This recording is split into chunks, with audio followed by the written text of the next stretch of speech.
In Ohio, there's a 1,700-bed correctional institution.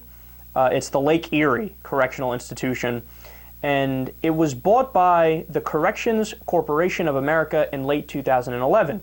Now, for those of you who don't know, that is a private prison company. It was bought for $73 million. Now, there's a lot of problems with private prisons just from a systematic standpoint. It was well understood for a very long time that there are certain functions that are solely government functions. One of them is prisons. The reason being that if you make prisons for profit and people can make a buck off of it, you've now set up an incentive where since it's more profitable to lock more people up, what's going to happen? You're going to have the private prison industry lobbying Congress to pass more laws so they can lock more people up and make more money. I mean, this is very basic stuff. It's not rocket science, and that's the reason why even, societies going back to the 1500s, 1600s, they understood, okay, well, you don't privatize prisons. That's crazy, right? And you can look at some of the effects of that have already happened in the United States. For instance, did you know the 3 strike laws in California, where if you commit 3 crimes, they can even be minor felonies, right? You can go into a store and I don't know, steal a pack of gum or a TV or something. If you get caught 3 times, you go to jail for life. 3 strikes, you're out. Want to know why that law came into place?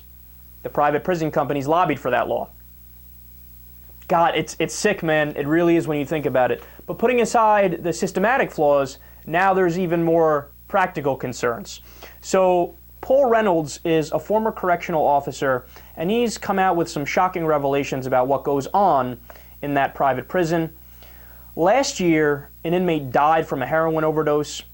As drug use has increased tremendously, the town that the prison is in has contended with a major uptick in police calls near the prison.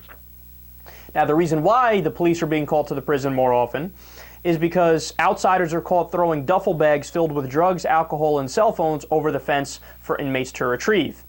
Now, it sounds outlandish, but they've cut back on the staff tremendously since they're now a private prison and they have to make a profit. So these inmates are getting access to contraband, drugs, alcohol, cell phones, and they're pretty much running wild within the confines of the prison. So inmate on-staff assaults more than quadrupled from 2010 to 2012, according to the inspection report, and inmate-on-inmate assaults nearly tripled during the same time frame. The number of assaults in 2012 was much higher than the average at comparable public prisons in Ohio. Now, what happened was a logistics problem. So the private prison didn't know the tricks of the trade. So with the public system, you have people who are experienced, you have certain guidelines that are in place, so they know what they're doing.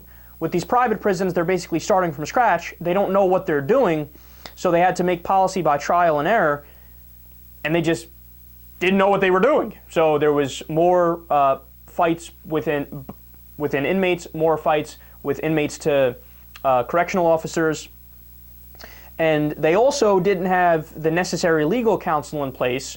And here's a quote from one of the former guards, quote, "They were afraid to get sued for any little thing, so management basically tied our hands on everything. Within 3 months, we lost that prison to the inmates." So the rate of turnover for workers now is through the roof because guards fear for their lives. And just recently, a group of inmates jumped and beat up another prisoner who was walking from the commissary back to his dormitory. The employee said that they stole his valuables, a box of ramen noodles, and some hygiene supplies because there weren't enough officers on hand to control the situation.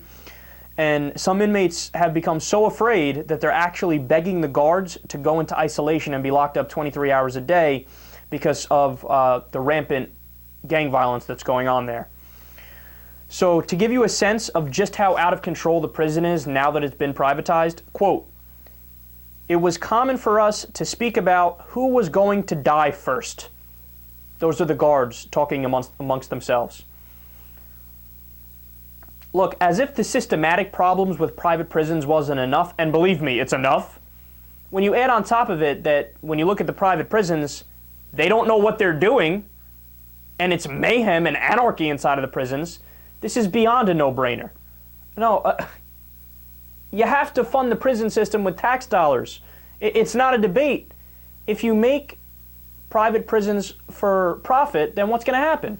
The only thing that matters is profit. So you cut costs by cutting back on guards, cutting overhead, and, you know, it becomes like a more primitive system.